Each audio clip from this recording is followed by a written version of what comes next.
మా చర్చ్ లో పనిచేసేవారు అనమాట ఆంటీ వాళ్ళు. మా చిన్న ఉన్నప్పుడు తెలుసు, నేను వాళ్ళ ఇంట్లో ఆడుకున్నాను. అయితే ఆ ఆంటీకి డయాబెటిక్ ఉండి కాలు ఆపరేషన్ అయ్యి మోకాలు కింద నుంచి కాలు తీసేశారన్నమాట. వాళ్ళ దగ్గర డబ్బులు కొద్దుగా ఉంది. నన్ను ఎందుకో దేవుడు వాళ్ళతో పాటు నిమ్స్ హాస్పిటల్కి మా మదర్కి ఫ్రెండ్ అయితే పంపించాడు.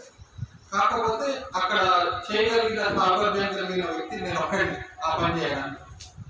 ప్రభా మరి ఎలా మే 5వ తారీఖు మేమందరం ప్రిన్సిపల్ వెళ్ళి డాక్టర్తో రివ్యూ చేసుకొని ఆర్టిఫిషియల్ బ్రెడ్ కావాలి అని ప్రార్థన చేస్తే వాళ్ళు 2 lakhs ఎస్టిమేషన్ ఇచ్చారన్నమాట. ఎస్టిమేషన్ ఇస్తే ప్రభా మరి ఇది చేయడానికి అయితే నా దగ్గర 2 వ్యక్తులను పెట్టావు, ఒక ఎమ్మెల్యే గారిని పెట్టావు, బాబాయ్ కూడా పెట్టావు, నువ్వు కార్యం జరిగించి ప్రభా ప్రార్థన చేసుకొని నేను మే 20th ఎమ్మెల్యే గారిని కలిసి అన్న మరి రిక్వెస్ట్ వచ్చింది, మీరు హెల్ప్ చేయాలన్నా అంటే చేస్తా తమ్ముడు అనేసి ఆయన ఒప్పుకొని పిఏకి ఇచ్చాడు అన్నమాట గవర్నమెంట్. అక్కడ పిఏ డాక్యుమెంట్స్ అన్ని వెరిఫై చేసి అన్న ఈ డాక్యుమెంట్స్ కాదు, నాకు ఇన్కమ్ సర్టిఫికేట్ కావాలి ఎంఆర్ ఆఫీస్కి అని. నేను మొన్న మండే ఎంఆర్ ఆఫీస్కి వెళ్ళడం జరిగింది. ఎంఆర్ఓ గారికి నేను డాక్యుమెంట్స్ అన్ని ఇచ్చాను. ఇచ్చాక మండే కాకుండా ట్యూస్డే రమ్మన్నా. ట్యూస్డే వెళ్ళినప్పుడు అక్కడ అట్లాంటి ఏమీ పని చేయలేదు. చేయనప్పుడు నేను డైరెక్ట్ ఎంఆర్ఓ గారిని డైరెక్ట్ కలుతాను, ఎందుకంటే ఎంఆర్ఓ గారు ఎమ్మెల్యేకి రిపోర్ట్ చేస్తారన్నమాట. అయితే వెళ్ళి సార్ మరి నన్ను డాక్యుమెంట్స్ అక్కడ నేను ఇచ్చాను, నాకు మీరు అప్రూవల్ ఇవ్వాలి, ఇన్కమ్ సర్టిఫికేట్ ఇవ్వాలి, మీరు వీళ్ళకి వచ్చే రోజుకి ఆధార్ అపేక్ష మాత్రమే, ఇది బ్యాంక్ స్టేట్మెంట్ ఇచ్చాను అనమాట. కానీ దేవుడు మహిమార్థమై ఎంఆర్ఓ గారు ట్యూస్డే ఆఫ్టర్నూన్ నాకు సర్టిఫికేట్ ఇచ్చారు. నేను వెనస్డే ఎమ్మెల్యే గారికి సబ్మిట్ చేయడం అయింది. దినాన మాకు లెటర్ వచ్చి ఆర్టిఫిషియల్ లైక్ గవర్నమెంట్ నుంచి అప్రూవల్ రావడం జరిగింది. నేను ఈ సాక్ష్యం షేర్ చేసుకోవడానికి కేవలం ఏంటిది అంటే దేవుని యొక్క కృప. నేను ఆ ఎమ్మెల్యే గారి దగ్గర నేను లాస్ట్ ఇయర్ ఆగస్ట్ లో అన్నదానం చేసినప్పుడు నేను అప్పుడు ఊహించలేదు నాకు ఎమ్మెల్యేతో నాకు పని వస్తుంది అని. కానీ అది దేవుని చిత్తం ఉండేది. ఆ దేవుని చిత్తము ఈ రోజు పనికి వచ్చింది. ఒకరికి సహాయం చేయడం జరిగింది అనమాట. ఇది నా యొక్క తలాంత కాదు, కానీ దేవుడు ఇచ్చిన కృప. నేను షేర్ చేయడానికి మీ అందరికీ నా గొప్పతనం చెప్పడానికి కాదు, కానీ ఎక్కడో మనం ఉన్నవాడిని కలిపి పెట్టుకుంటాడు దేవుడు కార్యం చేయవలసినప్పుడు. అందుకని నేను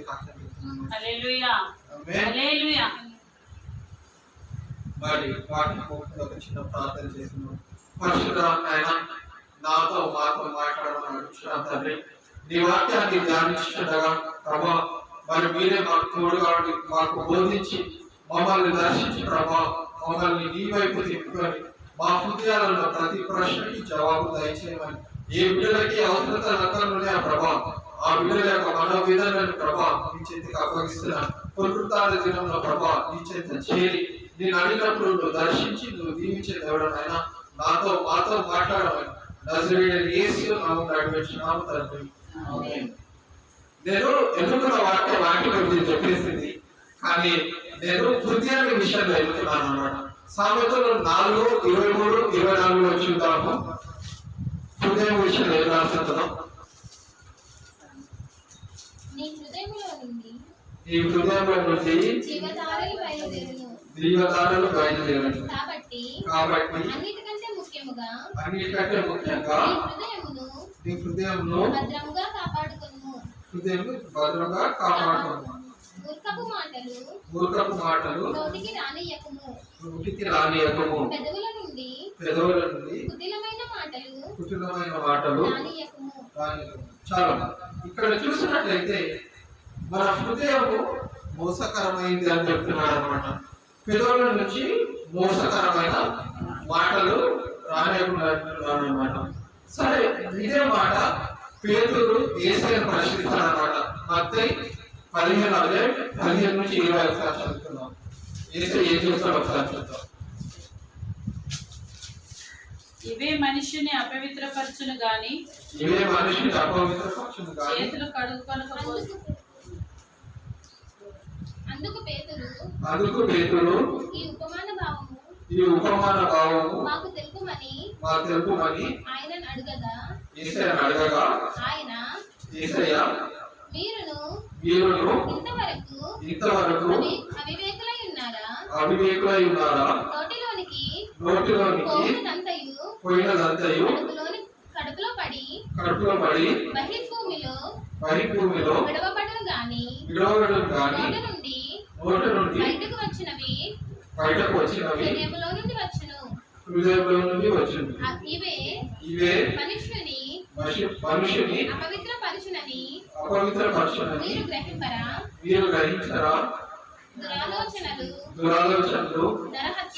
నరహత్యలు వ్యభిచారములు వేశ్యాగమనములు దొంగతనములు అబద్ధ సాక్ష్యములు దేవదూషణలు హృదయములో నుండే వచ్చును ఇవే మనుషుని అపవిత్రపరచును గాని చేతులు కడుక్కొనక భోజనము చేయుట మనుష్యుని అపవిత్రపరచదని చెప్పాను. ఇక్కడ మనం చూసినట్టయితే యేసయ్య స్పష్టంగా మన హృదయంలో ఏం అపవిత్రపరుచుతుంది, ఏం అపవిత్రపరచాలనేసి స్పష్టంగా నీతో నాతో మాట్లాడుతున్నాడు అనమాట. బైబిల్ చదువుతున్న నీకు నాకు తెలిసి ఏంటంటే ప్రాముఖ్యమైన వాక్యం లవ్ దై నైబర్ యాజ్ థైసెల్ఫ్. ఈ రెఫరెన్సెస్ లేవి 19:18 ఉంది, మత్తయి 22:39 ఒకటి ఒకసారి చూద్దాం.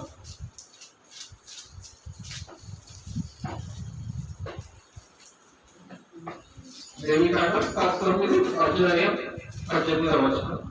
మత్తయి 22:39.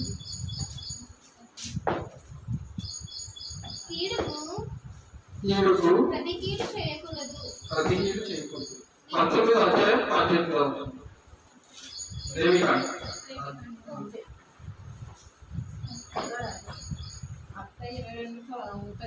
కీడుకు ప్రతి కీడు చేయకూడదు, ఈ ప్రజల మీద కోపముంచుకొనక నిన్ను వలె నీ పొరుగువాన్ని ప్రేమింపవలెను. మత్తయి 22:39 ఒకసారి నిన్ను వలె నీ పొరుగువాన్ని ప్రేమించవలెను. 22:30 నిన్ను వలె నీ పొరుగువాన్ని ప్రేమింపవలెను. రెండవ ఆజ్ఞయు దాని వంటిదే. ఇక్కడ చూసినట్టయితే దేవాది దేవుడు ఏమంటున్నాడు అని, నిన్ను వలె నీ పొరుగువాన్ని ప్రేమించమంటున్నాడు. మనం ఏం చేస్తున్నాం? ద్వేషిస్తున్నాం. మనకి ఇంకా ఈ యొక్క ద్వేషానికి ఉన్న శిక్ష ఏందో ఒకసారి చూద్దాం. 1 యోహాను 3:17 చూద్దాం ఒకసారి. ఈ లోకము జీవనోపాధి గలవాడై ఉంది. తన సహోదరునికి లేమి కలుగుట చూచి అతని ఎడల ఎంత మాత్రమును కనికరము చూపని వాని యందు తన సహోదరుని ద్వేషించేవాడు నరహంతకుడు. ఏ నరహంతకుని యందును నిత్య జీవం ఉండదని మీరెరుగురు. ఇక్కడ ఏం చెప్తుందండి వాక్యాన్ని? ఏం చెప్తుందని మన సహోదరులని ఏం చేస్తే ప్రేమించకపోతే మనకు స్వర్గం లేదు. బైబిల్ స్పష్టం కాదు, కానీ నీతో నాతో మాట్లాడడానికి దేవుడు సిద్ధంగా ఉన్నా కానీ నేను వాక్యం ధ్యానం చేయట్లేదు అనమాట. నాకు 18 సంవత్సరాలు పట్టింది ఈ వాక్యం దేవుడు నాకు బోధించడానికి. అయ్యో ప్రభా, ఇంత చిన్న ఉపమానం నాకు నేర్పించడానికి ఇంత సమయం పట్టిందా? నేను దేవుడిని అడుగుతా ఉంటాను అనమాట. ఆంటీ చెప్పింది కదా, దురాత్మ సమయంలో ఎంత మాత్రమో హాని చేయదని. లూకా 10:19 ఆ యొక్క రెఫరెన్స్ ఉంటుంది. రోమా 16:20 మనం చూస్తే సాతాను మన కాళ్ళ కింద శీఘ్రంగా చిత్తగించడానికి దేవాతి దేవుడు మనకు ఆజ్ఞ ఇచ్చాడు. రోమా 8:37 చూస్తే నిన్ను విజయవంతులుగా చూస్తాడు. రోమా 8:37 ఒకసారి చూస్తాడు. 37 అయినను మనల్ని ప్రేమించిన వారి ద్వారా మనము వీటన్నిటిలో అత్యధిక విజయము పొందుచున్నాము.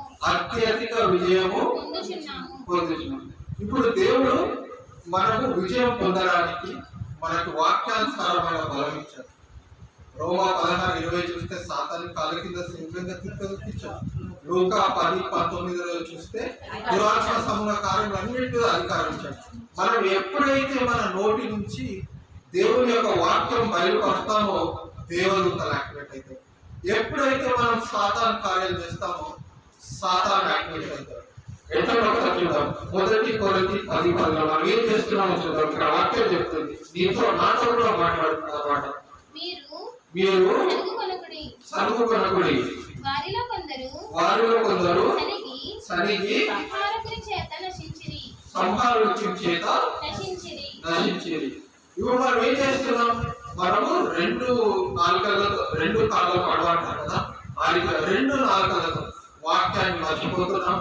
సమస్యని అధికంగా ఆలోచించి 100 మందికి చెప్తున్నాం. అదే 100 మందికి చెప్పే సమయం దేవుడికి దేవానికి స్తుతి, నీకు స్తోత్రం అని మనం అంటే దేవుని కార్యం చూస్తాం. మనము హబక్కు 3:17-18 చూస్తే దేవుడు ఎట్లా స్తుతించమన్నాడో ఒకసారి చూద్దాం. హబక్కు 3:17. అంజూరపు చెట్లు పోయకుండినను, ద్రాక్ష చెట్లు ఫలింపకపోయినను, ఒలీవల చెట్లు కాపు లేక చేనులోని పైరు పంటకు రాకపోయినను, గొర్రెల దొడ్డిలో లేకపోయినను, సాలలో పశువులు లేకపోయినను, నేను యెహోవా యందు ఆనందించెదను. నా రక్షణకర్తయగు నా దేవుని యందు నేను సంతోషించెదను. ప్రభువగు యెహోవాయే నాకు బలము. ఆయన నా కాళ్ళను లేడి కాళ్ళ వలె చేయును. ఉన్నత స్థలముల మీద ఆయన నన్ను నడిపించాడు. దేవుడు ఏమున్నప్పుడు స్తుతించమంటున్నాడు? ఏమి లేనప్పుడు, మనకి తినడానికి ఆహారం లేనప్పుడు కూడా స్తుతించమంటున్నాడు. అవునా? నీతో నాతో కూడా వాక్యం స్పష్టంగా మాట్లాడుతున్నాడు. నీ గురించి నా గురించి దేవుడు ఆలోచిస్తున్నాను. మీరు నన్ను క్వశ్చన్ అడిగితే 29:10-11 స్పష్టంగా మాట్లాడుతున్నాడు నీతో నాతో. 29:10-11 యెహోవా ఈ ఆజ్ఞ ఇచ్చుచున్నాడు, బబులోను రాజ్యమునకు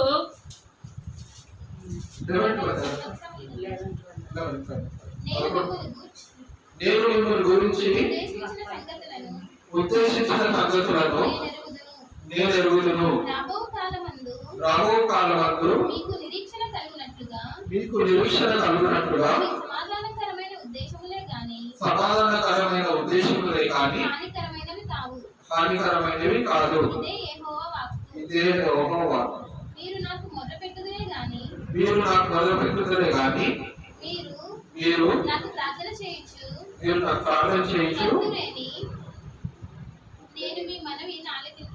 నేను మీ మనవి మనం ప్రార్థన చేస్తే దేవుడు నీతో నాతో మాట్లాడడానికి సిద్ధంగా ఉన్నాడు. కానీ మనము మన పరిస్థితుల వల్ల, మన ఉద్యోగ రీతి కావచ్చు, కుటుంబం రీతి కావచ్చు, ఉదయం లేచి కుకింగ్ చేస్తామండి, బ్రేక్ఫాస్ట్. ఆఫ్టర్నూన్ 11 నుంచి 1 o'clock వరకు లంచ్ చేస్తామండి. ఈవినింగ్ 5 to 7 కుటుంబాల కోసం కుకింగ్ చేస్తామండి. కానీ మనము మర్చిపోయేది ఏంటి అంటే దేవునికి మనము సమయం ఇవ్వట్లేదు. మీకు ఉదయం అంతా పని ఉంటే పొద్దున 5 గంటలకు లేచి ప్రార్థన, 3 గంటలకు లేచి ప్రార్థన ఎప్పుడైతే మనం చేస్తామో, వాక్యం మీద ఎప్పుడైతే మనం నిలబడతామో అప్పుడు దేవుడి యొక్క కార్యాలు మనం చూడడం జరుగుతుంది. నాతో నీ వాక్యాలన్నీ దేవుడు సమయంగా మాట్లాడుకుంటూ వచ్చాడు. నీ మీద నాకు ఒక గొప్ప ఉద్దేశం ఉంది. నేను ఎప్పుడు జరుపుకోవాలి తెలుసా? 96 మార్చులు జరుపుకోవాలి. నేను అప్పుడు పైసలు తీసుకున్నాను. నా బాడీలో ఒక డ్రాప్ వాటర్ కూడా లేదు. కానీ నన్ను ఆర్గే హాస్పిటల్కి మా ఫ్యామిలీ వాళ్ళు తీసుకెళ్ళినప్పుడు అక్కడ డాక్టర్ పళ్ళనంతా తీసేసి మళ్ళీ సెలైన్ ఇస్తే 1 వీక్ పట్టిందండి మామూలు మనిషి కావడానికి. కానీ నేను అప్పుడు దేవా నేనైతే చనిపోతాను అనుకున్నాను నా పాపం పట్టి, నువ్వు ఎందుకు ప్రభువా నన్ను ఇష్టపడ్డావు, నా దగ్గర ఏం లేదు, నేను ఒక పాపి అని 1998 నేను 10వ తరగతి రాసినప్పుడు 40 days పాజిటివ్ ఉంది. ప్రభా నా దగ్గర అయితే తెలివి లేదు, నేను ఫెయిల్ అవుతాను, కానీ నేను చదువుకునే చదువుని నాకు మంచి జ్ఞానం ఇచ్చి నేను పాస్ కావాలి ప్రభా అని ప్రార్థన చేసినప్పుడు ఆ ప్రార్థనకి జవాబు నేను చూడడం జరిగింది. నేను ఆ ప్రార్థన జవాబు చూసి రిజల్ట్ వచ్చినప్పుడు నేను చూస్తే 50% వచ్చిందండి. నాకు ఒక హెడ్ మాస్టర్ ఏం చెప్పాడంటే, నీకు ఏ గవర్నమెంట్ కాలేజ్లో సీటు రాదు, మళ్ళీ వెళ్ళి ప్రార్థన చేసుకుంటూ నా ప్రార్థన ఒక్కటే, నాకు ఏ మనుషులతో ఏ సహాయం లేదు, కానీ ప్రార్థన ఒక్కటే, ప్రభా వారు నాకు పాస్ అయినా మన ఫ్యామిలీ పెద్ద ఫీజు కట్టే పరిస్థితులలో లేదు అని నేను 2 కాలేజెస్ అప్లై చేయడం జరిగిందండి. సెకండ్ రౌండ్ మహబూబ్ కాలేజ్ ఒకటి, న్యూ గవర్నమెంట్ జూనియర్ కాలేజ్ ఒకటి. న్యూ గవర్నమెంట్ జూనియర్ కాలేజ్ లో అప్లై చేస్తే ఫస్ట్ లిస్ట్ లో 36th నేమ్ అడిగింది. బీసీ సర్టిఫికేట్ చేతిలో లేదు, కానీ దేవుడి కృప వల్ల నాకు వచ్చింది. నేను అదే టైంలో ఎస్సీ సర్టిఫికేట్ 343 మార్కులు వచ్చాయి, ఆయనకి కంప్లీట్ చేసి ఆయన పేమెంట్ ఫీతో వచ్చాను. కానీ దేవుడి కృప వల్ల నేను ఫ్రీ ఫీతో 100 రూపాయలు దీంతో చదువుకున్నాను. దేవుడు నేను చూసిన మొదటి అద్భుతాన్ని చూసి నేను దేవుడితో ఒకటే వివరణ చేశాను, ప్రభా నెక్స్ట్ 10 ఏళ్ళు నేను బతికితే నీ కొరకు బతుకుతా ప్రభా, చనిపోతే నా పాపాలు, నా శరీర పాపాలు నాకు తెలుసు, నా దగ్గర యోగ్యత లేదు అది కూడా నాకు తెలుసు, కానీ నేను దేవుడిని అడిగినప్పుడు దేవుడు నన్ను నిలబెట్టుకున్నాడు అన్నమాట. 2004లో దివాకర్ అంకల్ ద్వారా అభిషేకం చేయడం జరిగింది. ఆ అభిషేకం చేసినప్పుడు నేను దేవుడు ఒకటే అడిగాను, ప్రభా నా మాటలు కాదు ప్రభా, నీ మాటలు నీ బిడ్డలు తెలుసుకొని నేను ఆరాధించినప్పుడు వాళ్ళని దీవించు ప్రభా అనేసి నేను నిబంధన పెట్టుకొని వాక్యం ఎంత లోతుగా ఉన్నా చదువుకొని ఎట్లున్నా సరే ఒక ఆహారం ఎట్లయితే ఒక తో ఎట్లయితే మనం ఇచ్చేస్తామో వాక్యం ఎక్కడెక్కడ ఉందో చూసుకొని నాకు తెలిసిన వాళ్ళందరికీ ద బెస్ట్, ఎందుకంటే నా దేవుడు ద బెస్ట్ కాబట్టి నేను ద బెస్ట్ చూపిస్తూ ద బెస్ట్ ప్రిపేర్ అవుతుంటాను అన్నమాట. ఎంత కొద్దిగా సమయం ఇచ్చినప్పటికీ ప్రభా నువ్వు నాతో మాట్లాడు. నన్ను ఫస్ట్ అయితే ఒక క్యాథలిక్ మినిస్ట్రీలో 40 days ట్రైన్ చేశాడండి. ఆఫీస్కి వెళ్ళక ముందు అక్కడ వాక్యం చెప్పాను, పొద్దున్న 8 o'clock వేసి నేను సాగల పట్ట గారి వాక్యం ఎదుర్కొంటే ఒక వర్డ్ తీసుకొని ఆ వర్డ్ మీద పెట్టి ఏం చేస్తుంటే దేవుడు నాకు అనేక సంగతులు నేర్పించుకుంటూ వాక్యంలో సిద్ధపరుస్తూ వచ్చాడు. ఆ రీతిగా దేవుడు నాతో కూడా నడిచాడు అన్నమాట. నేను ఆయనతో నడుచుకున్నప్పుడు నా యొక్క లేమిలో, నా యొక్క ఇరుకులలో, ఇబ్బందులలో, శోధనలో, నా యొక్క ప్రతి ఒక్క షార్ట్ ఫాల్ లో కూడా నేను దేవుడిని ఆశ్రయించడం జరిగింది. దేవుడు నేను ఆశ్రయించినప్పుడు నేనైతే ప్రధానంగా 3 మెరకులు చూశానండి. నేను ఎడ్యుకేషన్ వచ్చింది, ఉద్యోగం వచ్చింది, నేను వివాహం చేసుకోవాలంటే ఆ 10 ఏళ్ళ నిబంధన కాలంలో వివాహం కూడా జరిగింది. నేను ఆలోచించలేదు అసలు నాకు వివాహం అవుతుంది, ఎందుకంటే నాకు తెలుసు నా దగ్గర కంపార్ట్మెంటల్ డిగ్రీ ఉంది. కంపార్ట్మెంటల్ డిగ్రీ ఉంటే కనీసం 50,000 జీతం కూడా రాదు. ఆ పరిస్థితులలో 2004లో నేను ప్రభు చేత మొరపెట్టి, కానీ ఈ రోజు నేను 1,00,000 రూపాయలు జీతం చేస్తున్నానండి.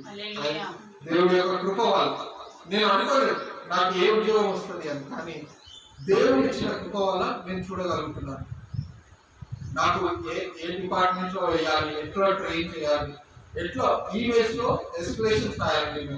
మేము ఒక మేనేజర్ పొజిషన్ ఉండాలన్న ఏది ఉన్నా కూడా మాకు ఒక ఎవిడెన్స్ అనేది మ్యాండేటరీ. మనం కోర్టులో ఎట్లయితే ఎవిడెన్స్ పెడతాము ఒక ఇష్యూకి, మాకు ఆఫీస్లో ప్రతి దానికి ఈమెయిల్ కానీ కమ్యూనికేషన్ ఉండాలన్నమాట. చాట్ వల్ల ప్రూఫ్ ఉండాలి, ఎవరితో మాట్లాడుతున్నా కూడా అవును వీళ్ళు చెప్పారు, మేము ఇది చేసాం, ఈ మిస్టేక్ అయిపోయింది. దాని తర్వాత వాళ్ళు శిక్షణ డిసైడ్ చేస్తారు, మిమ్మల్ని ఆఫీస్లో ఉంచాలా లేకపోతే డిపార్ట్మెంట్ చేంజ్ చేయాలా, ఇంకేమైనా డిడక్షన్స్ చేయాలా అనేది వాళ్ళు ఆలోచిస్తారు అన్నమాట. కానీ దేవాది దేవుడిని నేను ఆశ్రయించినప్పుడు దేవాది దేవుడు నన్ను దీవిస్తూనే వచ్చాడు అన్నమాట. దేవుడు నాతో నడుచుకుంటూ వచ్చాడు. నా యొక్క శరీర శోధనలు నాతో ఉన్నప్పటికీ ప్రభా నేను ఈ యొక్క మినిస్ట్రీకి నేను తగదు, నా దగ్గర లేదు సామర్థ్యం, నేను పాపం ప్రభా అని నేను బతుకున్నప్పటికీ, నేను ప్రార్థిస్తున్నప్పటికీ నన్ను ప్రతిసారి సమరపరుస్తూ నాతో నిలబడుతూ నాతో నడుచుతూ నేను నేను విడువాడు ఎడవాయని దేవుడు. ఎబ్రీ 13:5 నాకు ఈ వాగ్దానం ఎప్పుడు గుర్తు చేసేది ఒకటే ఒక వాగ్దానం, నేను తోడుగా ఉన్నాను, నేను నడిపిస్తాను. నాకు దేవుడు ఇచ్చే వాగ్దానం, నేను ఏది మొరపెట్టినా దేవుడు ఉత్తరం ఇచ్చే దేవుడు. సాతానుడు మనల్ని ఏం చేస్తున్నాడని, మనని పాపాలలో, ఇరుకులలో, ఇబ్బందులలో, శోధనలో ఎక్కడ మన నోటి నుంచి ఒక మాట వస్తుందో ఆ మాటను పట్టుకొని దేవుని దగ్గరికి వెళ్తాడండి. వెళ్ళి నేను ఆ విషయంలో పోరాటా ఉంటాడు. యోగ విషయం ఎట్లయితే అక్కడ నిలబడి అడిగాడో ఆ రీతిగా మనం మాట్లాడేటప్పుడు ఆటిగా చెప్పారు ఆల్రెడీ, జాగ్రత్తగా మాట్లాడాలి. నిజమే వాక్యానుసారమైన మాటలు మనం మాట్లాడాలి. Proverbs 18:21 death and life on the power of a సామర్థ్యం 8:20. ఒకటి నోటి ఫలము చేత వాని కడుపు నిండును, తన పెదవుల ఆదాయము చేత వాడు తృప్తి పొందును. జీవమరణములు నాలుగవ వశము, దాని యందు ప్రీతిపడువాడు దాని ఫలము తిందురు. ఇక్కడ చూసినట్లయితే నీకు నాకు ఏమి కావాలో సృజించే శక్తి నీ నాలుగు ఉందని వాక్యం నీతో నాతో కూడా మాట్లాడుతుంది. అవును, పరిస్థితులు ఇబ్బందికరంగానే ఉన్నాయి, పరిస్థితులు అనుకూలంగా లేదు, కానీ మనం భయపరచవలసింది ఎవరి నుండి? దేవుడి ఉంది. కాబట్టి దాని మాట్లాడు కీర్తన ఒక చక్కటి మాట రాస్తాడు. కీర్తన 51:11 ఒకసారి చూసుకుందాం. దేవా నా యందు శుద్ధ హృదయము కలుగు చేయుము, నా అంతరంగములో స్థిరమైన మనసును నూతనముగా పుట్టించుము. నీ సన్నిధిలో నుండి నన్ను త్రోసివేయకుము,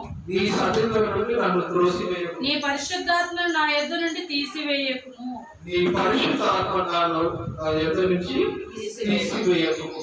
చూడండి, దావీదు మహారాజు ఉన్నప్పుడు యేసు ఇంకా పుట్టలేదండి.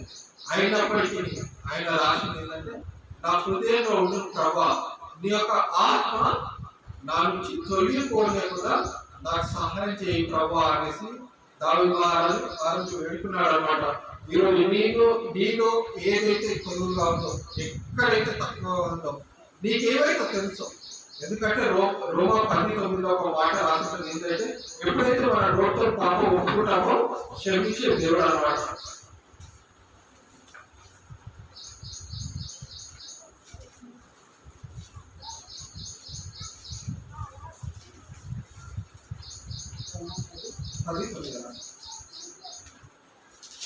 యేసు ప్రభు అని నీ నోటితో ఒప్పుకొని దేవుడు మృతుల్లో నుండి ఆయన లేపెనని నీ హృదయమందు విశ్వసించిన ఎడల నీవు రక్షింపబడుదువు.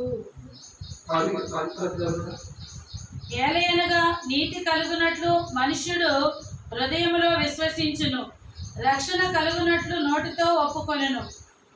ఇక్కడ చూసినట్లయితే రక్షణ కలుగునట్టు మన నోటితో ఒప్పుకోవాలి. ఒకవైపు మన యొక్క జీవితంలో సాతాను పోరాటం ప్రతి ఒక్కరు ఉంటుంది. ఎందుకంటే సాతానికి మనకంటే బైబిల్ బాగా తెలుసు, చాలా బాగా తెలుసు. ఎవరికి ఏ వీక్నెస్ ఉందో కూడా సాతాను ఇట్లే పడేయగలుగుతారు. యాకోబు 1వ అధ్యాయంలో పాపం గురించి ఒక మాట రాసుకుంటారు, ఒకసారి చూద్దాం. గర్భము ధరించి పాపమును కనగా పాపము పరిపక్వమై మరణమును కనును.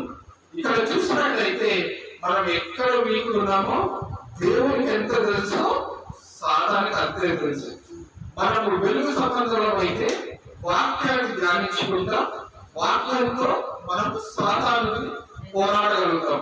కానీ అదే వాక్యాన్ని మన నోటితో చెప్పకపోతే అపవాది యొక్క తంత్రాలు, సనుగులు గురుగులు మన దగ్గర ఉందనుకో, పదే నా దేవుడి కార్యం చేయలేదు అన్నాం అనుకో, వెళ్ళి నరకాన్ని పడతాం. ఇది వాక్యం చెప్తుందని నీతో నాతో కూడా. నేను మీకు చూపించిన అన్ని కూడా తెలుస్తున్నాయి. కానీ దేవాది దేవుడు ఏం ఆశపడుతున్నాడు అంటే నీలో నాలో ఉండాలని ఆశపడుతున్నాడు. 1 కొరింథీ 3:16-17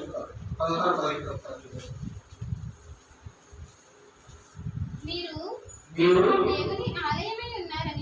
దేవుని ఆలయమై ఉన్నారని దేవుని దేవుని ఆత్మ మీలో నివసించుచున్నాడనియు మీలో నివసిస్తున్నాడని మీరెరుగరా? మీరెరుగరా? ఎవడైనాను దేవుని ఆలయమును పాడు చేసిన ఎడల దేవుని ఆలయం పాడు చేసిన ఎడల దేవుడు దేవుడు వానిని పాడు చేయను. వాడిని పాడు చేయను. దేవుని ఆలయం పరిశుద్ధమై ఉన్నది. పరిశుద్ధమై ఉన్నది. మీరు మీరు ఆ ఆలయమై ఉన్నారు. మీరు ఆ ఆలయమై ఉన్నారు. ఇక్కడ చూసినట్లయితే దేవాది దేవుడు మన హృదయంలో పరిశుద్ధాత్మ దేవుడు. మనము ఎట్లయితే శరీరానికి ఆహారం పెడతామో పరిశుద్ధాత్మ దేవుడికి మనము వాక్యం అనే ఆహారం పెట్టాలి. అప్పుడే అది ఫలించి అభివృద్ధి పరిచి దేవుడి ఇష్టానుసారమైన కార్యం మనం చూస్తాం. ఇది యెషయా 55:10-11 ఒకసారి రాష్ట్రం అక్కడ చూద్దాం మనం.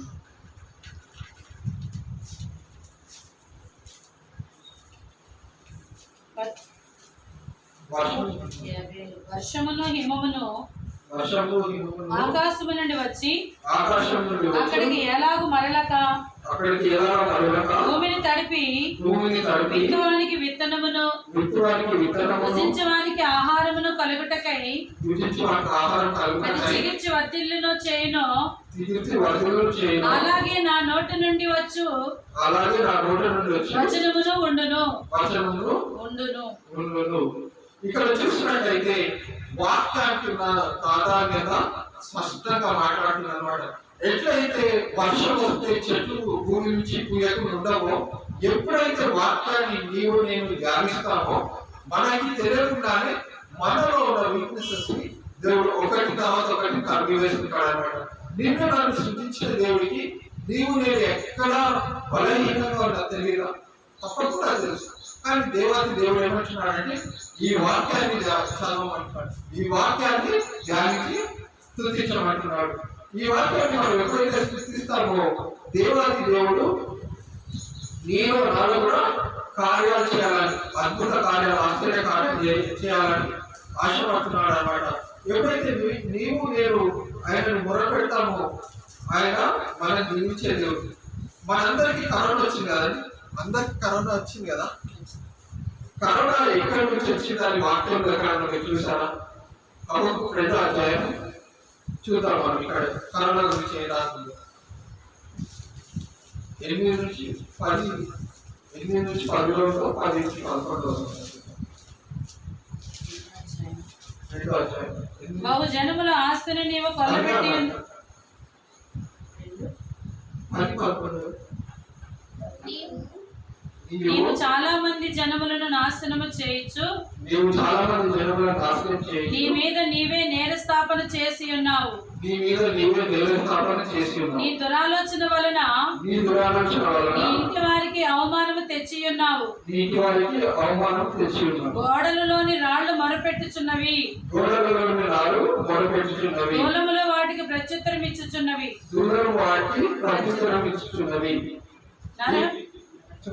నరహత్య చేయుట చేత పట్టణమును కట్టించువానికి శ్రమ, దుష్టత్వం జరిగించుట చేత. ఇక్కడ మనం చూసినట్లయితే మన ఇంట్లో ఉన్న రాళ్ళు, మన ఇంట్లో ఉన్న దర్వాజాలు, విండోస్ కూడా దేవుడికి సాక్ష్యం చెప్తున్నాయి అన్నమాట. ఆ సమయంలో ప్రతి ఒక్కరు ఇంట్లో ఉన్నాం, కానీ ఎంతగానో మనం వాక్యం చదవగలిగాం, ఎంతగానో మనం పరచుకోగలిగాం. ఇక్కడ వాక్యంగా రాస్తుంది మీ ఇంట్లో ఉన్న రాళ్ళు మీ గురించి మొదలుపెడతాయి. మరి కరోనా వచ్చింది, వెళ్ళింది, కొంతమంది చనిపోయారు, ఇంకా కొంత సజీవులుగా ఉన్నారు. మనలో ఏ మార్పు దేవుడు ఆశపడుతున్నాడో దానికోసం మీరు నేను సిద్ధంగా ఉన్నామా? మీరు నేను దేవుడు ఆశ్రయించి ప్రభా నీవు నాతో మాట్లాడితే నేను ఈ కార్యాలు నిర్మించడానికి, అనేకులకి జీవనకరంగా మాట్లాడి నేను ఇష్టంగా ఉన్నాను ప్రభా అనేసి మనం మాట్లాడుతున్నాం. ఒకసారి చూస్తున్నాం. సామెతలు 10:21 ఒకసారి చూస్తున్నాం.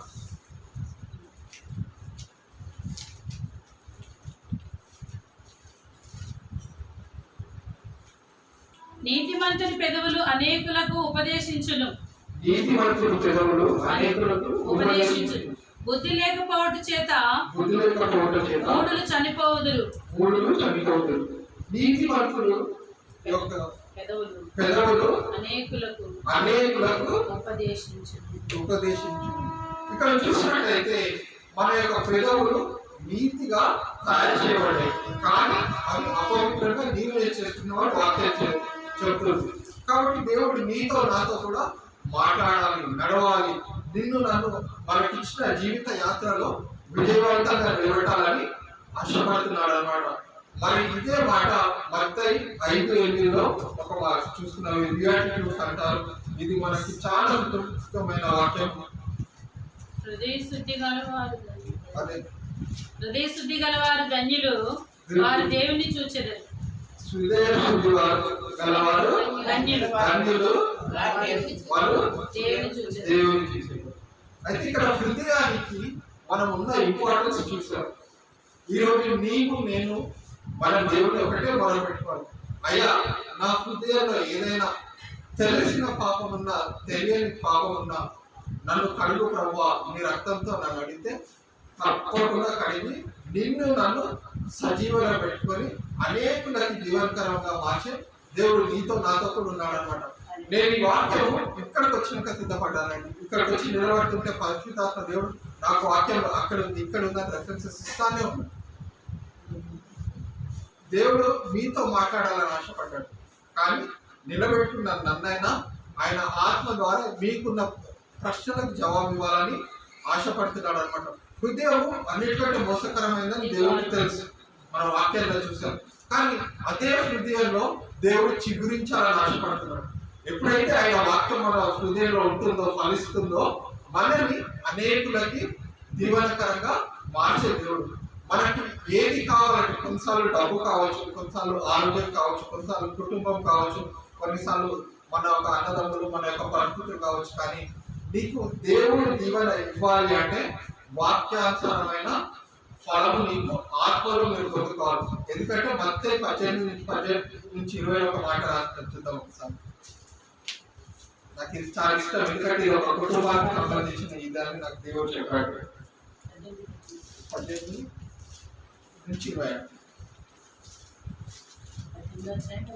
18వ అధ్యాయం 18వ వచనం నుంచి 20.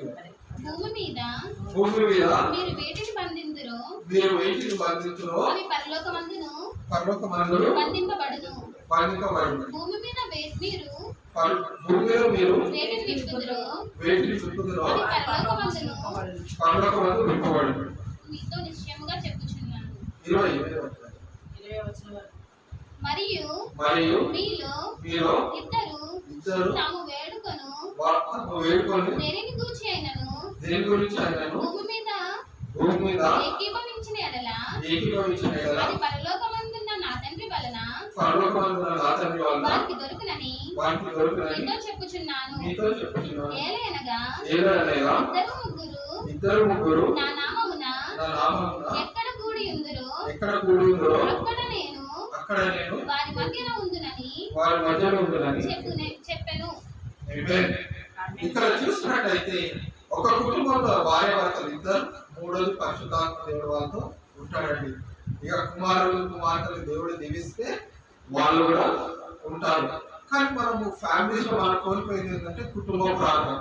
అనేక సమస్యలకు రూపాలు ఈరోజు ఇండియాలో డివోర్సెస్ ఎక్కువ అవుతున్నాయి అంటే అక్కడ కుటుంబ ప్రార్థన లేదు అన్నమాట. కుటుంబ ప్రార్థన లేదు. ఇద్దరు కూడా లోపాలు. నేను ఎప్పుడు ఒక్కరిని సపోర్ట్ చేయాలి, ఇద్దరిని కూడా నేను ఇదే చేస్తాను. ఎందుకంటే 50-50 100 అవుతుంది, 100 2 సినిమాలు. కాబట్టి దేవుడు మీతో నాతో కూడా మాట్లాడి మరి ఈ వాక్యాన్ని దీవించాలని వచ్చిన ప్రార్థన. పరిశుద్ధులైనా నాతో మాతో మాట్లాడడానికి మీకు వందనాలు ప్రభావం. ఈ యొక్క ప్రభావం నీ జనము తండ్రి ఈ రీతిగా నీ యొక్క వాక్యాన్ని పరిష్కారానికి ఇచ్చిన కృపను బట్టి మీకు వందనాలు, స్తుతులు, స్తోత్రములు చెల్లిస్తున్నాను ప్రభావం. నాయన రోమా 16:20 ప్రకారంగా సాధారణ కాలం కింద శ్రీగా చింతలొచ్చాను. లూకా 10:19 ప్రకారం దురాత్మ సమూహం కాలం యెషయా 54:17 ప్రకారం మీకు విరోధంగా యాయిగా బదిలీలని ఒక వాక్యం చదివించిన మీకు ప్రభావం. ఈ రోజు కోరుకున్న మా అందరి దీవెనలు యేసు నామంలో రిలీజ్ చేసి పడుకుంటున్నాం తండ్రి. మా అందరి దీవెనలు యేసు నామంలో రిలీజ్ చేసి పడుకుంటున్నాం నాయన. మా అందరి దీవెనలు యేసు నామంలో రిలీజ్ చేసి పడుకుంటున్నాం నాయన. ఎందుకంటే నీ యొక్క వాక్యంలో చదివించావు తండ్రి. ఎప్పుడైతే నువ్వు కృపతో దీవిస్తావో తండ్రి, మా దీవెనలు మమ్మల్ని నీ సన్నిధిలో నిలబెట్టుకుంటాయని అందరినీ దీవించి ఆశీర్వదించి నీ మహిమతో నిలబెడతాను. నజరేయుడైన యేసు నామములో అడుగుచున్నాము తండ్రి. హల్లెలూయా. దేవుడు మంచి వర్తమానాన్ని మనకిచ్చాడు అన్న వాళ్ళందరూ రెండు చేతులు పైకెత్తి దేవునికి స్తోత్రం చెల్లిపలుగా హల్లెలూయా హల్లెలూయా హల్లెలూయా. నిజమే కదండి, ఇది పరిశుద్ధాత్మ దేవుని యొక్క అనుభవం. నమ్మిన వారందరూ దేవుని స్తుతించండి. తెలుసండి, వాక్యం కూడా నేను ఎప్పుడు ప్రిపేర్ అవుతాను ఇక్కడికి వచ్చేకి. అక్కడ మనం చూస్తున్నప్పుడు ఆయన వాక్యం అంటే ఇద్దరు వాక్యం ఒకటే ఉందా లేదా? ఉందా లేదా చెప్పండి. మొదటి సెక్షన్ వాక్యం, రెండో వాక్యం ఒకటా కాదా? ఒకటే. అంటే వ్యక్తులు వేరే కానీ మాట్లాడేది పరిశుద్ధాత్మ దేవుడు. అంటే ఎవరికి ఏ ఆహారము కావాలి అని ఆయనకి తెలుసు. మనం ఒక చోటకి వెళ్ళామనుకోండి, కొంతమంది చికెన్ ఇష్టపడతారు, కొంతమంది పప్పు ఇష్టపడతారు. అక్కడ వాళ్ళు ఏం చేస్తారు? సాంబార్ పెట్టి చికెన్ కర్రీ చేస్తారు, అలా కదండి. అంటే ఎవరికి ఏది కావాలి? ఇక్కడ ఒకటే మాట దేవుడు బయలుపరుస్తుంది ఏంటంటే నోరు జాగ్రత్త. లోకంలో ఒక ప్రోవర్బ్ ఉందండి, ఒక సామెత, నోరు బాగుంటే ఊరు బాగుంటుంది. ఆ ఊరు బాగుందంటే ఆ ఊర్లో వాళ్ళందరూ నోరు బాగుంటుందన్నమాట. ఒక సంఘం బాగుందంటే ఆ సంఘంలో ఉన్న విశ్వాసం నోరు బాగున్నట్టు మాట. సంఘం బాగాలేదా? నీ ఒళ్ళు బాగాలేదా? నీ ఇల్లు బాగాలేదా? నీ ఊరు బాగాలేదా? మొదటి మిస్టేక్ నోరు. యెషయా గ్రంథము 6వ అధ్యాయం ఒక్క మాట చెప్పేస్తే దానికి ఇక్కడ ఎందుకంటే ఈ వచనం ఎందుకు చెప్పాలో తెలుసండి. ఎలా ఉంటే ఏంటి అని దేవుడు చెప్పాడు కదా, ఎలా ఉంటే ఏంటి అని చెప్పాడు. కాబట్టి మరి రోగాన్ని ఎక్కడికి వెళ్ళి మనం నయం చేసుకోవాలి? ఈ నోటి యొక్క రోగాన్ని ఎక్కడికి వెళ్ళి నయం చేసుకోవాలని చూస్తే యెషయా గ్రంథము 6వ అధ్యాయము 5వ వచనంలో యెషయా భక్తుడు అక్కడ ఒక విషయం జరుగుతుంది. దేవదూతలు ఉన్నారు, దేవుని యొక్క రెక్కల చేత దేవదూతల నుండి దేవుని స్తుతిస్తున్నారట. ఆ దేవదూతల్ని యెషయా చూస్తున్నాడు. అబ్బాయి ఎంత బాగుంది, దేవుని స్తుతిస్తున్నటువంటి దేవదూతలకు ఎన్ని రెక్కలు ఉన్నాయంట? 6. రెండుతో ఏం చేస్తున్నారంట? ఎగురుచున్నారంట. రెండుతో ముఖమును కాళ్ళను కప్పుకుంటున్నారంట. రెండు చేత దేవుని స్తుతిస్తున్నారంట. అబ్బా, దేవదూతలు ఎంత బాగా చేస్తున్నారు అని ఈ యెషయాకు ఒక బాధ కలిగిందంట. దేవా, నేను కూడా నిన్ను స్తుతించాలని ఉందయ్యా, నేను కూడా నిన్ను ఆరాధించాలని ఉందయ్యా. కాకపోతే నా పరిస్థితి ఏంటంటే నేను ఎవరినయ్యా? అపవిత్రమైన పెదవులను గలవాడును అని అంటున్నప్పుడు 5వ వచనంలో చూస్తే నేను అయ్యో నేను అపవిత్రమైన పెదవులు గలవాడును, అపవిత్రమైన పెదవులు గల జనుల మధ్యను నివసించువాడును, నేను నశించి తిని రాజును సైన్యములకు అధిపతియగు యెహోవాను నేను కన్నులారా చూచి తిననుకుంటు. నాకు ఆశ ఉంది జ్యోతమ్మ పాట పాడుతున్నప్పుడు, అరుణమ్మ పాత పాటలు పాడుతున్నప్పుడు పాడాలని. కానీ దేవుడు ఎవరికి ఏ ఆహ్లాత ఇచ్చాడో, కానీ స్తుతి విషయంలో నువ్వు మాత్రమే స్తుతించాలని లేదు, అందరూ స్తుతించాలట. దేవదూతలు స్తుతిస్తున్నారు. అసలు దేవదూతలకి దేవుడికి దగ్గరగా ఉండేవారు దేవదూతలు, అవునా? దేవుని యొక్క వర్తమానాన్ని నరులు చేసిన ప్రార్థన దేవుడి దగ్గరికి తీసుకెళ్లేది దేవదూతలు. వారు స్తుతిస్తున్నారు. యెషయా కూడా స్తుతించాలని ఉంది. కాకపోతే యెషయా రీజన్ చెప్తున్నాడు, నేను మంచిగానే ఉందను ప్రభా, కాకపోతే అపవిత్రమైన ప్రజల మధ్యలో ఉన్నాను, నన్ను వాళ్ళు ఉండనివ్వట్లేదు, కాబట్టి నా నోరు ఏమైపోయింది? అపవిత్రం అయిపోయింది అన్నప్పుడు అంటే మొదటిగా మనం ఒప్పుకోవాలండి, మొదటిగా ఒప్పుకోవాలి. పరిశుద్ధాత్మ దేవుడు ఇద్దరు వ్యక్తుల్ని నిలబెట్టి ఇక్కడ మాట్లాడారంటే ఇక్కడ ఉన్న వారికి సంబంధించిన మాటలేవి. మీ నోరు జాగ్రత్తగా కాచుకోండి. ఎదుటి వారికి ఎవరికి దూషించేవారు కొంతమంది అవమానపరిచేవారు. వాక్చాతుర్యం ఎవరికి లేదండి. నిజంగా నాకు ఒకటి ఉండేదండి, ఎంత తిరగని పదాన్నైనా నేను మాట్లాడేసేదాన్ని.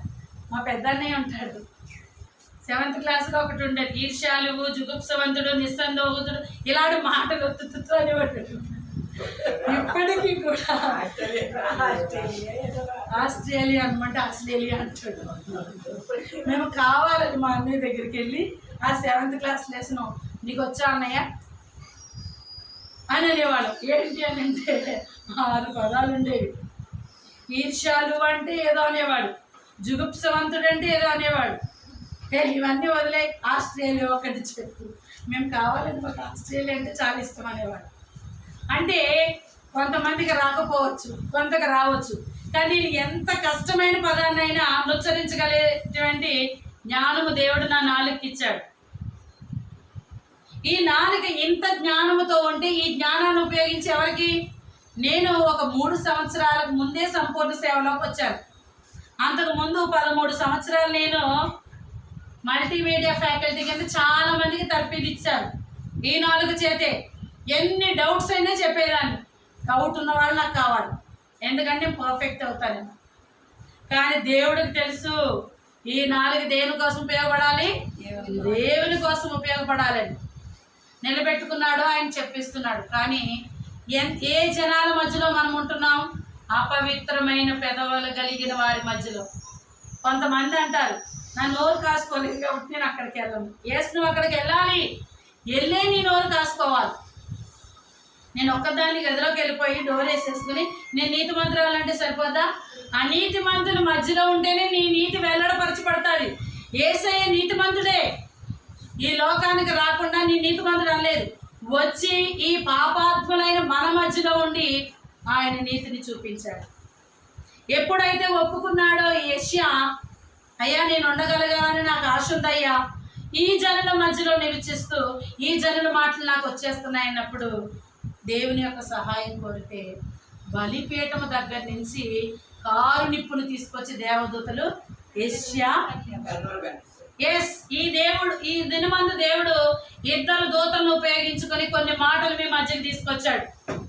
మీ పెదవులు ఏమై ఉండాలి, ఈ కారు నిప్పు అంటే వాక్యం ఎలాంటిదంట, 2 అంచులైన ఖడ్గము, దహించు అగ్ని. 2 అంచుల ఖడ్గం అని ఎందుకుందంటే విత్తుచున్నవానికి వినుచున్నవానికి, అంటే చెప్పేవారికి వినేవారికి.